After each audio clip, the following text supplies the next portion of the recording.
Hey everyone, welcome back to Scott Trans. I'm Ollie, this is Friday, this is Ethan, and this week we're going to combine two topics because we didn't have any topics last week.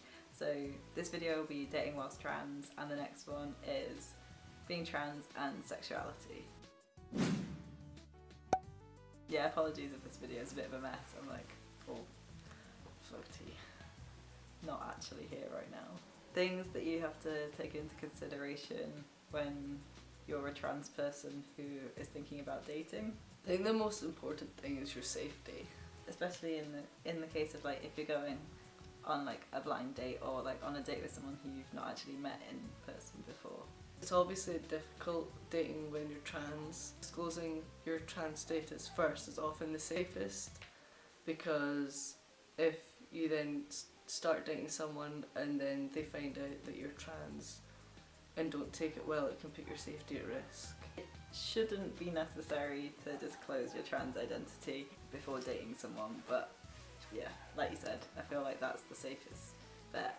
It's different if you're dating someone who knows you already than if you're dating someone who you don't know.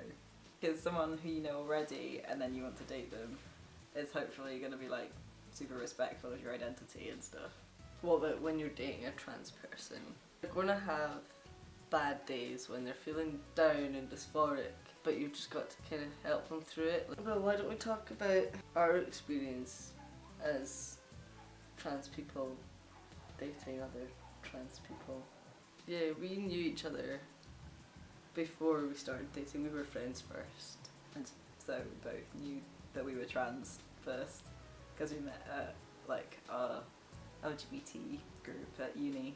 I think it's easier dating another trans person. I don't know, you can argue it both ways, but personally I think it's nice to like have someone that always understands kind of the same thing that you're going through. Maybe not exactly, but like at least have like a close idea of what you might be feeling or thinking at the time. We both have similar-ish transition timelines, like you're a bit ahead of me, but ish the same. Yeah, there's something like 3 months or something, which is not that long in the grand scheme of things.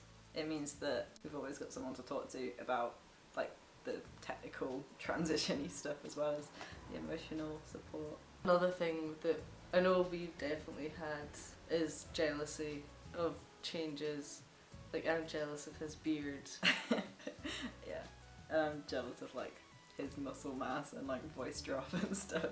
That's all genetics, and you just need to be like patient. Being a trans person, you will kind of automatically compare yourself to other trans people. But if you're dating someone who's going through the same thing as well, and you're seeing them all the time, it's kind of a given that you're going to end up comparing yourself to them whether you want to or not. I think it's just a matter of like understanding that it's also down to genetics, not just like the dose you're on or the system that you're going through or whatever.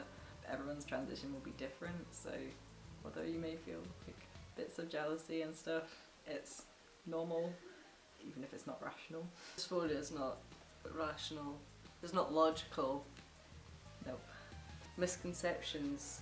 Oh gosh, there are so many misconceptions about dating trans people. The most common misconception, which I think is also the stupidest, is that if you are a man who finds a trans woman attractive, that doesn't make you gay, and the same the other way around. If you are a woman who finds a trans man attractive, that doesn't make you gay either. Trans men are men, trans women are women. Things to be careful about if you're dating whilst trans. If you're using online websites or apps, you do get chasers. You will find people that will find you as a fetish. Just try and ignore them. I've heard the argument that it's just like a preference. Being trans doesn't define them.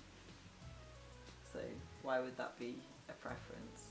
There's so many things I could say, but I'm just too dissociated to say any of it. If you've got any tips for dating a trans person or dating as a trans person, leave them in the comments. We'll like to discuss them. If you're someone who's like wanting to date a trans person, like on the more kind of like intimate side of things, just be aware that like dysphoria has quite a big impact on what things people will be comfortable with, so just have that conversation with them beforehand and make sure that you're not going to make them feel rubbish. That conversation is always going to be awkward. Less awkward than you would think it would be. In the long run, it'll be better and it will probably improve your communication.